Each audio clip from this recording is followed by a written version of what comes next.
todos los miércoles a partir de las 2 de la tarde, Pasen y Lean. Un programa dedicado a los libros, entrevistas, recomendaciones literarias, noticias, certámenes, agenda cultural. Pasen y Lean, presentado por la escritora y periodista Nerea Riesco. Pasen y Lean, porque un libro es un amigo que nunca decepciona.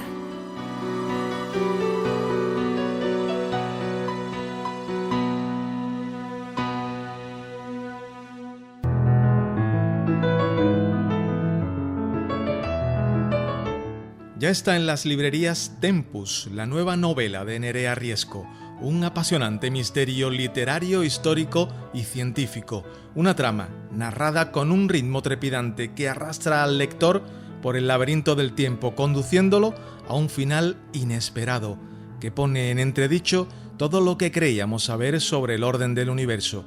Tempus, de Nerea Riesco.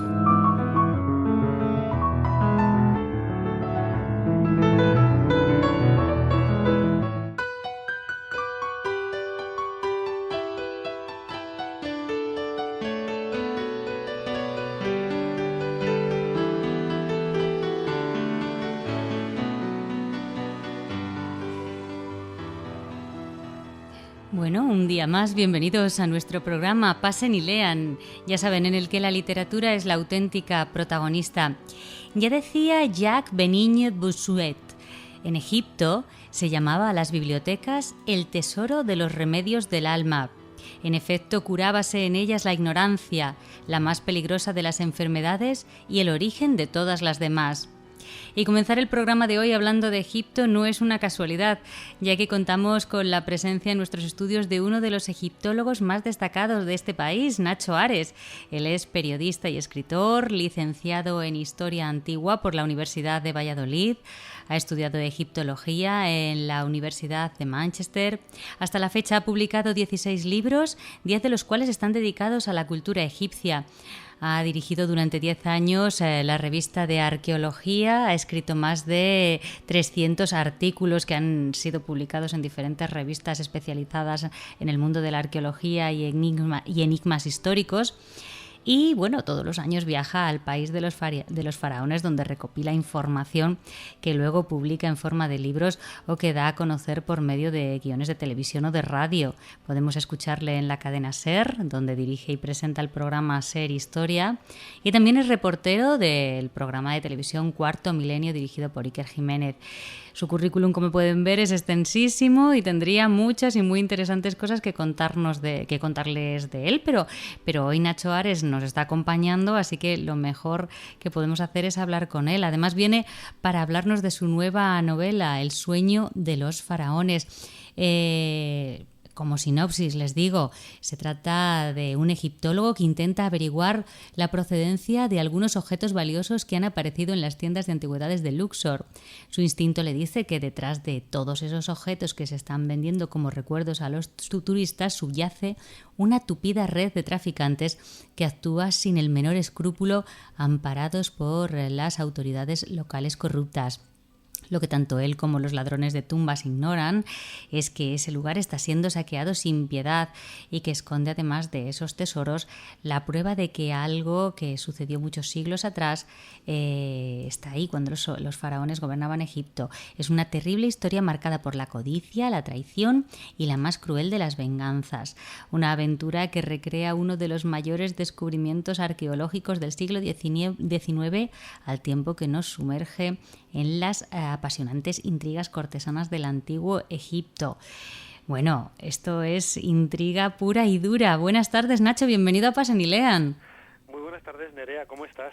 Pues estupenda y además muy contenta de que estés con nosotros y que vengas a hablarnos de tu novela, del sueño de los faraones. Qué interesante lo que cuentas, ¿no? Todo esto, a pesar de que puede parecer una novela de intriga, o sea, totalmente todo lo que cuentas y todo lo que he contado hasta ahora parece una novela de intriga, pero el sueño de los faraones está basado en un hecho real.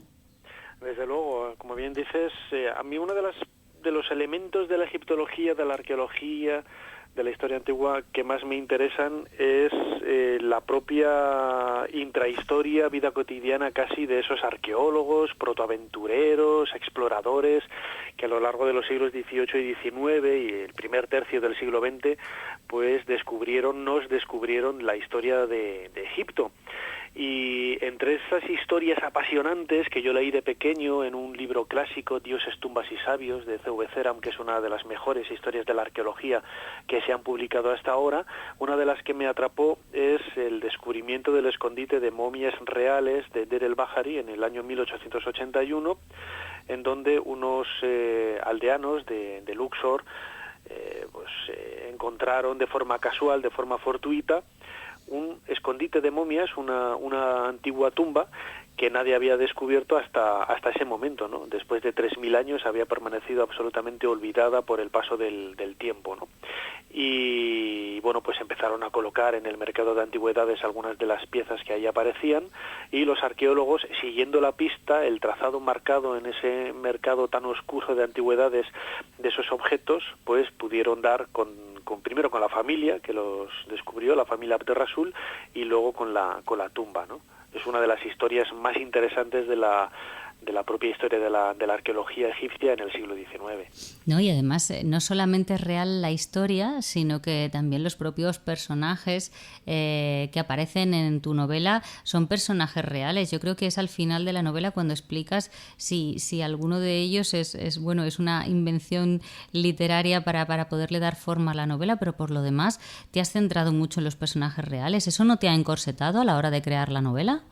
No, porque la historia en sí es lo suficientemente atractiva y fascinante como para cautivar a cualquiera, ¿no? Es decir, a ver, yo siempre pongo el mismo ejemplo, ¿no? Cuando escribes una novela sobre el descubrimiento de la tumba de Tutankamón, ya sabes que Howard Carter al final va a descubrir la tumba de Tutankamón y no estás aportando nada nuevo, ni estás desvelando, mejor dicho, ningún secreto que rompa un poco la intriga del lector, ¿no? En el caso del sueño de los faraones, cuando yo hablo de que efectivamente relata el hallazgo del escondite de momias reales de Deir el-Bahari en el año 1881 por parte de la familia Abd er-Rasul, no es que esté destripando absolutamente nada, la historia está ahí, todo el mundo la conoce, ¿no? Lo que no se conoce es un poco los elementos que yo añado, que sirven en este caso en la novela de eje principal a la historia, sobre todo a la historia inventada en el antiguo Egipto, ¿no? Porque la novela está contada, narrada en dos partes. Sí, eso es lo que te iba a preguntar ahora, porque has dividido lo que es la estructura de la novela en capítulos intercalados, ¿no? Una que narra, te vas al antiguo Egipto, más o menos al año 1000 antes de nuestra era, y otra que transcurre a finales del 19, que es cuando esto que comentas, ese bullicio, ¿no? Ese interés que despertó sobre todo entre los europeos, ese mundo egipcio. Sí, en ambos casos pues hay un porcentaje muy elevado de elementos reales, y también lógicamente, como sucede en cualquier autor, hay parte que está pues recreado y es fruto de la investigación y de la imaginación del propio escritor, en este caso yo, ¿no? La parte faraónica quizá es la más recreada, porque en realidad no se sabe cuándo fue construido, cuándo fue cerrado y cuándo se colocaron ahí las momias de los antiguos reyes de la historia de Egipto. Y bueno, yo he utilizado una época, me he basado en una serie de documentación, de papiros, sobre todo, porque en este caso la documentación egipcia faraónica es muy rica, ¿no? Conservamos algunos papiros que nos relatan el juicio de los ladrones de tumbas ya en la antigüedad, ¿no? Ya en el tercer periodo intermedio, en la dinastía 21, hacia el año 1000 antes de nuestra era, ¿no? Que es el momento histórico con el faraón Pinetjem II, que en realidad no era faraón, era un alto sacerdote del Alto Egipto, de la zona sur del país, pero que actuaba como faraón de facto en el gobierno del momento, ¿no?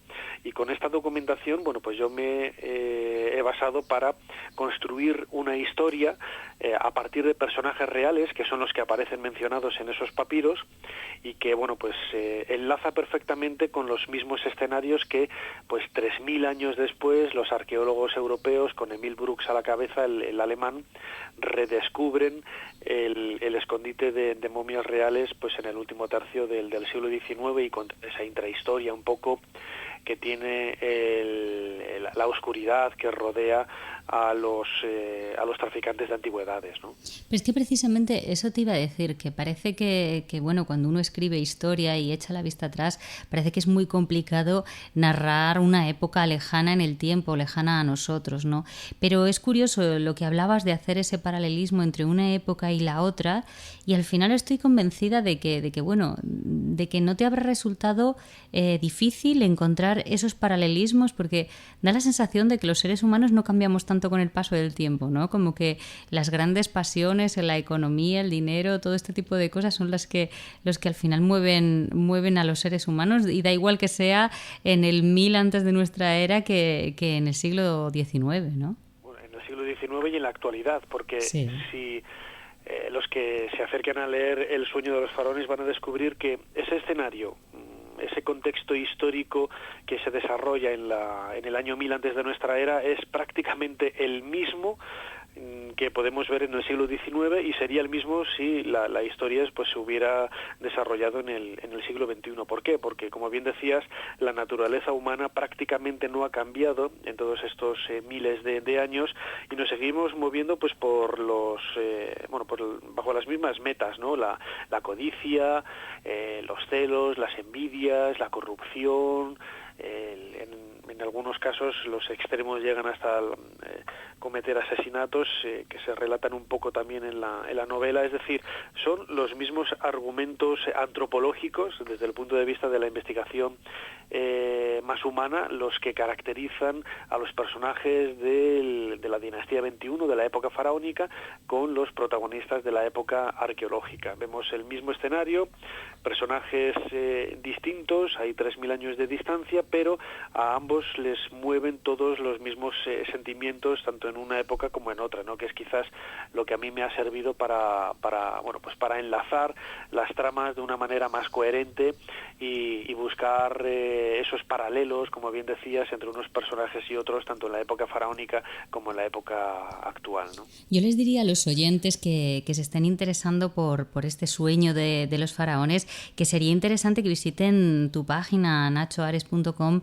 en la cual, bueno, pues tienes las primeras páginas para abrir boca, ¿no? Para que les apetezca continuar con esta historia, y luego además tienes mucha información añadida, claro, teniendo en cuenta que eres una persona que se documenta muchísimo, que pasa temporadas en Egipto. Hay mucha información de lo que estás narrando, que yo creo que a todos los amantes de Egipto, a los amantes de la historia, les gustará visitarte, nachoares.com. Es realmente sorprendente, cuando te pones a leer ese final del siglo XIX, y ves que Egipto fue literalmente expoliado por países europeos, como estábamos diciendo antes.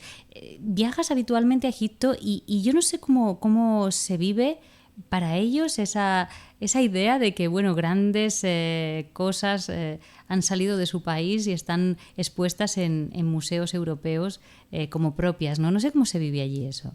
Hombre, hay una doble realidad, porque ellos también son conscientes de que el 90% de las piezas que hay en museos como el Museo Británico, el Museo del Louvre, el Metropolitan en Nueva York, el Museo de Berlín, etcétera, pues las han vendido ellos mismos. Sí. Es decir, por ejemplo, lo cuento muy bien en la novela, Mohamed Ali, que fue un gobernador que a mediados del siglo XIX, bueno, pues le tocó convivir con los primeros egiptólogos europeos que fueron allí a Egipto con las inquietudes suficientes como para intentar frenar esa sangría de antigüedades que estaba viviendo el país, ¿no?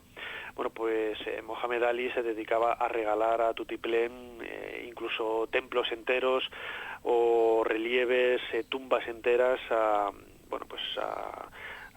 comitivas diplomáticas de otros países, ¿no? Por ejemplo, a Federico Guillermo de Prusia, lo que hoy es Alemania le regaló casi 15.000 piezas que son el núcleo principal del museo egipcio que hay en Berlín, ¿no? Muchas veces hablamos, es que los alemanes han saqueado, ¿no? Bueno, pues hay que decir que la mayor parte de las piezas que hay allí son un propio regalo del gobierno egipcio, ¿no? Y en ocasiones esto se olvida. La piedra de Rosetta, por ejemplo, y muchas de las piezas que hay en el Museo Británico son botín de guerra, bueno, pues circunstancias históricas, ¿no? Yo pongo un ejemplo muy claro. Nosotros los españoles quizá no tenemos esa conciencia o mejor dicho, no tenemos ese bagaje histórico de haber sido protagonistas de estos saqueos, ¿no? Sin embargo, el Museo Arqueológico Nacional en Madrid acoge una de las mejores colecciones, la segunda mejor colección del mundo de vasos griegos, y no tenemos ninguna tradición de haber estado saqueando Grecia a lo largo de nuestra historia más reciente, ¿no? Bueno, pues todo ello, tanto en las otras capitales europeas como en el caso de España, pues es producto de la labor de coleccionistas privados que, bueno, pues a lo largo de la historia, pues por diferentes vicisitudes, pues se ha llegado a realizar este tipo de colecciones, ¿no? En Egipto, por ejemplo, hay que me preguntabas por ello, ¿cómo lo ven? Pues si preguntas a los estamentos oficiales, ellos tienen una doble cara también, en el sentido de que para el pueblo dicen, reclaman la devolución, o por lo menos temporal, para una serie de exposiciones temporales de grandes piezas como la piedra de Rosetta o el busto de Nefertiti en Berlín, ¿no? Pero ellos también son conscientes de que son los mejores embajadores que pueden tener fuera del país. Es decir, porque la gente visita Egipto porque conoce estas colecciones egipcias en el extranjero, ¿no? Y ellos serían incapaces también de realizar una campaña mediática, turística, en este sentido, para atraer a gente más allá de las piezas de las propias colecciones que hay en estos museos en Occidente, ¿no? Ellos también los reconocen, como te decía, como los mejores embajadores de Egipto en el extranjero. Claro, es una manera. Además, lo único, hay algo que a mí personalmente me conmueve y son las momias, ¿no? Yo creo que recuerdo, ¿no?, esos espectáculos del 19 en los que se las desvendaba y se cobraba entradas, o que se utilizaba polvo de momia como afrodisíaco, todas estas historias que seguro que tú tienes cosas que contar sobre esto. Yo no sé, parece como si el hecho de que pasen muchos años hace que las momias ya no sean vistas como personas, sino que se conviertan en objetos, ¿no?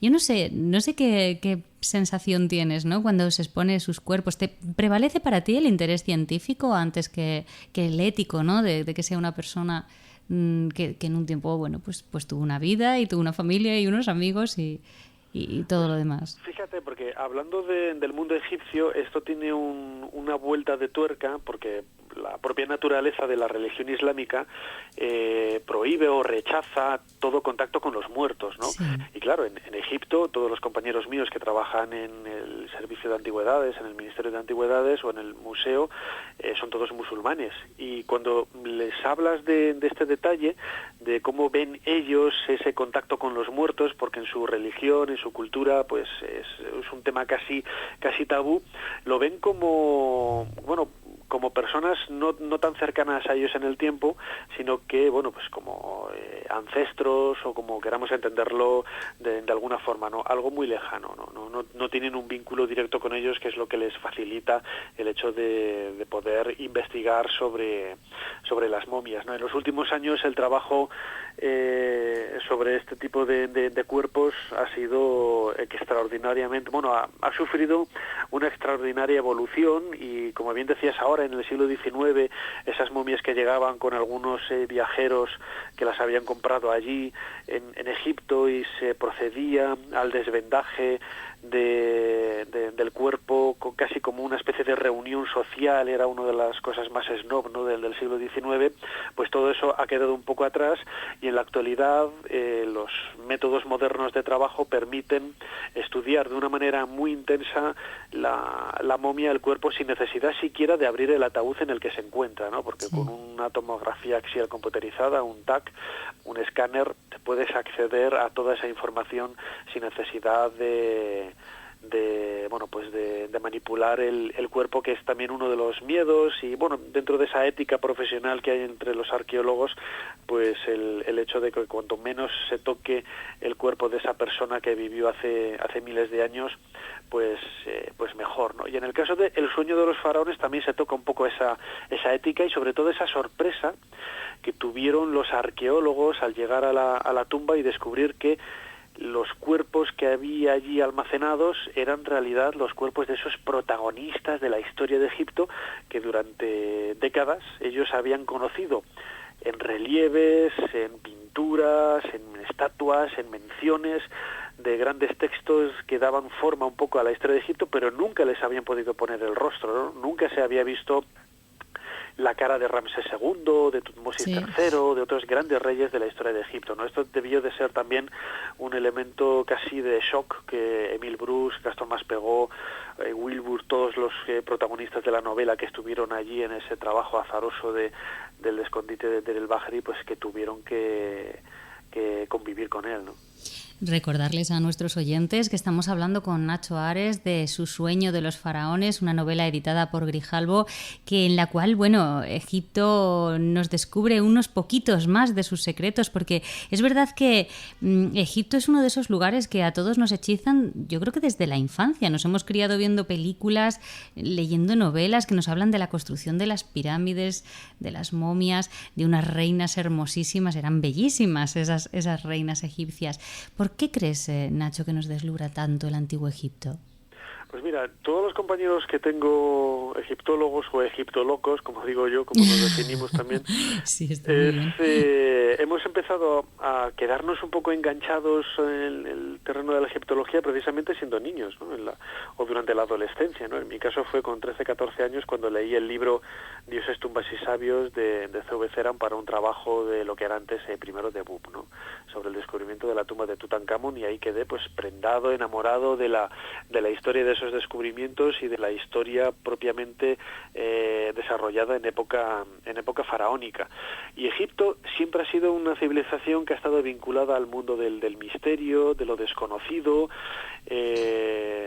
Nuestra cultura occidental es una cultura que se desarrolla a partir de Grecia y de Roma, pero quizás la razón de que nosotros nos sentamos tan atraídos por Egipto es que olvidamos que Grecia y Roma no podrían haberse existido prácticamente sin Egipto, ¿no?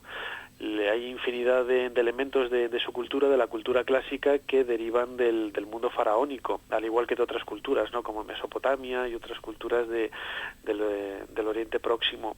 Y esto quizás son los argumentos que podrían explicar que, por ejemplo, lo saben todos los editores, que una portada con un tema de Egipto vende más que una portada con otro tema, con un coliseo, ¿no? Romano, por ejemplo, ¿no? O sea, los que trabajan en los kioscos lo saben perfectamente, ¿no? Las revistas que más se venden siempre son las que tienen portadas relacionadas con el mundo egipcio, ¿no? Y grandes revistas de historia y de cultura siempre aprovechan al máximo este tipo de temas para vender más ejemplares, porque de alguna forma nos vemos atraídos, nos vemos enganchados, apasionados por esta historia, por estos orígenes de nuestra propia historia, ¿no? Y yo tengo una curiosidad. Nacho Ares, que lleva tanto tiempo estudiando el antiguo Egipto, que sabe tanto, que tiene tantos conocimientos, que aún así es humilde y dice que todavía le queda tanto por descubrir cada vez que viaja a Egipto. Cuando ve las películas así como La momia y todas estas cosas, ¿eres capaz de disfrutar o no puedes evitar revolverte así con los anacronismos? Hombre, al igual que cuando leo una novela, hay parte de ficción y parte de realidad histórica, pues sí, la verdad es que disfruto bastante, ¿no? Por ejemplo, el otro día en mi página web coloqué una galería de fotografías de elementos anacrónicos curiosos de la película Sinué el egipcio, ¿no? Del año 53 o 54 creo que es. Sí. Y a mí me parece una película fantástica, ¿no? Sí. Tiene sus anacronismos y algunos son muy divertidos, ¿no? Pero bueno, son parte de esas licencias artísticas que los directores se toman, y que bueno, que tampoco hay que ser muy pulcro en ese tipo de detalles, ¿no? Lo que se busca es el entretenimiento y dar a conocer una cultura fascinante como es el mundo egipcio, y yo lo veo así, no me pongo ahí a estar buscando ahí si en la esquina de la pantalla el jeroglífico ese no tiene sentido, yo qué sé, ese tipo de cosas, porque entonces no disfrutaríamos nada de lo que estamos viendo, ¿no? Pero me interesa eso que contabas de Sinué el egipcio. ¿Qué cosa más pintoresca puede ser de esta película que, fíjate, que nos ha marcado, que podríamos decir, bueno, esto no era así? Claro, pues mira, hay muchos detalles. Por ejemplo, después del descubrimiento de la tumba de Tutankamón, donde apareció por primera vez muebles, objetos que solamente se conocían por pinturas. Es una de las cosas que más llamaron la atención de Howard Carter y de los arqueólogos que lo acompañaron cuando en 1922 apareció la tumba del faraón niño en el Valle de los Reyes, ¿no? Había muebles, había cajas, había objetos de la vida cotidiana que solamente se conocían, solamente había referencias pues por pinturas, y era la primera vez que esos muebles estaban delante, ¿no? Y podías descubrir cómo se fabricaron y qué materiales, con qué materiales estaban hechos, etcétera, ¿no? Algunos eran muy hermosos, con unos diseños realmente muy sofisticados, y que crearon prácticamente en los diseños de los años 20, por ejemplo en relojes de Cartier y otros diseños en joyería, pues fueron la inspiración de muchos de estos dibujos, diseños, ¿no? Y muchos de esos muebles se han reutilizado en películas de los años 50 y 60 ambientadas en Egipto, pues para crear ese escenario, ¿no? Esos decorados de época faraónica, aunque no tuvieran nada que ver, ¿no? Pero bueno, es egipcio. Egipto tiene una historia de 3.000 años, y da igual que sea de un periodo o de otro, ¿no? Ahí se colocaban los muebles y las jarras con el nombre de Tutankamón, ¿no? Pero ahí, en el caso de Sinué, hay algunos elementos muy llamativos. Por ejemplo, una de las fotografías que yo puse es un perro que aparece en una de las calles de una aldea, que es un perro lanudo, que yo no soy especialista en perros, ¿no? Pero desde luego ese perro en Egipto no existía. Lo hubiera pasado fatal, además. Lo hubiera pasado realmente mal, ¿no? Por ejemplo, la protagonista Nefer, que tiene un gato persa en las manos todo el rato. Una de las sirvientas que tiene, pues es china. O sea, a ver, son detalles que los ves y te llaman la atención, son curiosos, pero bueno, la idea que se quiere dar de sofisticación, de ese tipo de orientalismo más exótico, pues se consigue, ¿no? Con ese tipo de añadidos, y bueno, tampoco desmerecen ni le quitan valor o importancia a lo que es la trama y el eje principal de la película, que a mí me parece fantástica. ¿Y qué prefieren Nacho Ares a la hora de escribir? ¿El ensayo o la novela? ¿Te sientes más liberado haciendo ensayo y pudiendo explicar todo lo que quieres, o la novela te permite ahí una licencia de más creativa que te gusta? Pues mira, yo he escrito más ensayos que novelas, ¿no? En novelas tengo 3 publicadas, 2 de Egipto, y ensayos tengo como una docena o un poco más, ¿no? Pero siempre me he sentido muy cómodo en ambos, en los mundos, de ambas formas de escribir, porque fíjate, los ensayos que yo he escrito, por ejemplo, la biografía que hice de Tutankamón, una monografía sobre la Gran Pirámide, otra de la Esfinge, siempre son libros que relato la historia de esos objetos, de esas piezas o de esos personajes en primera persona, ¿no? Y son como el lector me va acompañando un poco en mis viajes, en mis investigaciones, en tal. Entonces no deja de ser un poco, tiene su toque también literario, novelesco, ¿no? Y en el caso de la novela soy bastante, a pesar de que yo entiendo que pues tienes tus licencias para poder abrirte a otros espectros e incluso meter cosas de ficción, soy bastante quejicoso en el sentido de no, esto no puede ser así porque este día el fulanito de tal no había llegado todavía. O sea, son bastante estricto en lo que son los datos propiamente históricos, y siempre amoldo a todo lo que puedo a las circunstancias que desarrolla la novela, realmente.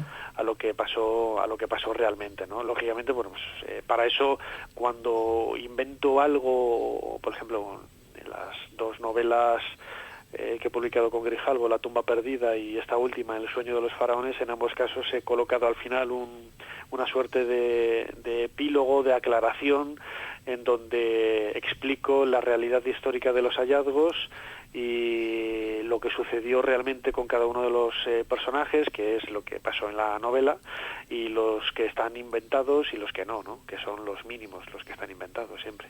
Bueno, yo recomiendo a todas las personas que nos están escuchando que se acerquen a ese sueño de los faraones, que se acerquen también a escuchar tu programa de radio, que es interesantísimo. Y muchísimas gracias, Nacho, por estar hoy con nosotros. Un placer, agradecerte un montón de cosas, ya lo sabes.